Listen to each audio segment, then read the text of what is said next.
Hi everyone, in front of me I've got a REALME Narzo N53 and let me share with you how to reset network preferences on this device.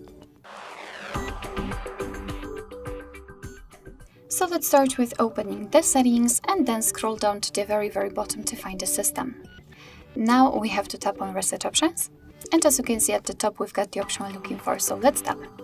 Here your device is informing you that it will reset network settings including Wi-Fi, mobile data and Bluetooth. So let's tap on reset settings.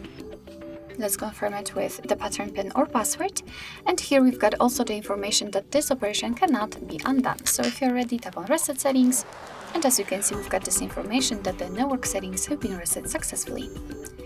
Alright, so that will be all. Thank you so much for watching. I hope that this video was helpful, and if it was, please hit the subscribe button and leave the thumbs up.